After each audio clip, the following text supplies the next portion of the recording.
मनपा प्रशासनाने काढलेले टेंडर रद्द करून घेण्यासाठी व खाजगीकरण रोखून आपल्या कायम नोक्या वारसा हक्क पद्धत पीटी केस अबाधित ठेवण्याच्या दृष्टीने आगामी आंदोलनाची तयारी करण्यासाठी मनपाच्या सर्व खात्यातील कामगार, कर्मचारी, अधिकारी यांचा आज शिवाजी मंदिर, दादर येथे भव्य महामेळावा संपन्न झाला, ज्यामध्ये डॉक्टर संजय कांबळे बापरेकर, अशोक जाधव। असं आहे की मुंबई महानगरपालिकेमध्ये मोटर लोडर आणि बाकी याच्यामध्ये जे काही टेंडर आणलेलं आहे, परिवहन विभागाचं जे काही टेंडर आणलेलं आहे, 21 वॉर्डांमध्ये पूर्णतः खाजगीकरण करण्याचा त्यांचा डाव आहे आणि या डावाला आम्ही बळी पडणार नाही। आमच्या सर्व महानगरपालिकेच्या सर्व संघटनांनी कृती समिती बनवलेली आहे आणि जाहीररित्या याचा विरोध केलेला आहे। आणि जर का प्रशासनाने हे जे काही आणलेलं टेंडर हे रद्द केलं नाही तर येणाऱ्या दिवसामध्ये तीव्र आंदोलन केलं जाईल। या संदर्भात पुढची भूमिका कशी असणार आहे? आंदोलन होणार आहे? 17 तारखेला आझाद मैदानाला मोर्चा आहे आणि त्या मोर्चामध्ये बहुसंख्येने, मोठ्या संख्येने कामगार आणि सर्वच संघटनांचे पदाधिकारी तिथे हजर असतील आणि तिथून पुढची दिशा ठरवली जाईल। संघर्ष समितीचे सर्व नेते या ठिकाणी एकत्रित आलेलो आहोत। आम्ही ठरवलं आपापला झेंडा बाजूला ठेवूया, पण कामगारांच्या प्रश्नासाठी एकत्र येऊया आणि त्याप्रमाणे आम्ही सगळे नेते म्हणजे आम्ही एकत्र आलेलो आहोत। 17 तारीखला आम्ही आझाद मैदानावर प्रचंड मोर्चाने जाणार आहोत की ज्या मोर्चामध्ये 15 ते 20 हजार लोक उपस्थित असणार आहेत। आमची एकच मागणी की हे जे खाजगीकरण चाललेलं आहे तुम्ही एरिया बेच्या नावाखाली, म्हणजे कायम कामांच्या नोकऱ्या तुम्ही धोक्यात आणण्याचं काम केलं, त्यांच्या मुलाबाळांच्या पीटी केस असतील किंवा लाडपागे मार्फत मिळणाऱ्या सवलती असतील त्या तुम्ही धोक्यात आणतात। हे धोक्यात आणायला आम्ही सगळ्या संघटनेने ठरवलं आम्ही ते व्हायला देणार नाही आणि म्हणून आम्ही वाटेल ती किंमत देऊ।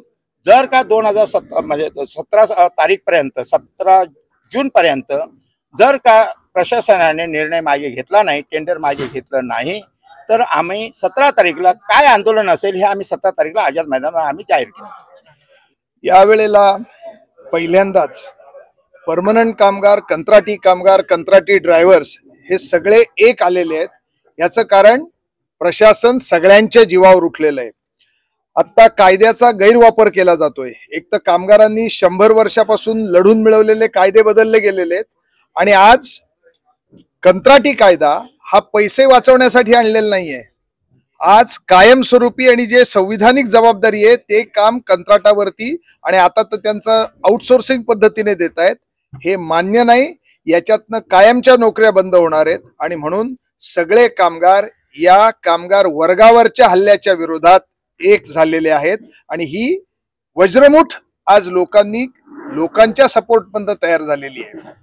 त्यामुळे याच्या विरोधात संघर्ष तीव्र होणार हे नक्की आहे। ही जी आंदोलनाची दिशा ठरवण्यात आलेली आहे, जसं उद्यापासून सर्व कामगार विभाग कार्यालयावर दुपारचं 10:30 वाजता जेवण करण्यासाठी जातील, कारण वार्डामध्ये किंवा रस्त्यावर कुठे जेवणाची सोय नाही आणि महापालिकेनं अधिकृतरित्या जे त्यांनी जेवणाची सोय केली ती वॉर्ड ऑफिस मध्ये कॅन्टीन आहे। त्यामुळे आजपासून म्हणजे आज संध्याकाळी संपली पण उद्यापासून सर्व कामगार सकाळी 10:30 वाजता वॉर्ड ऑफिस मध्ये लंच करायला जाते आणि हे 17 तारखेपर्यंत चालेल।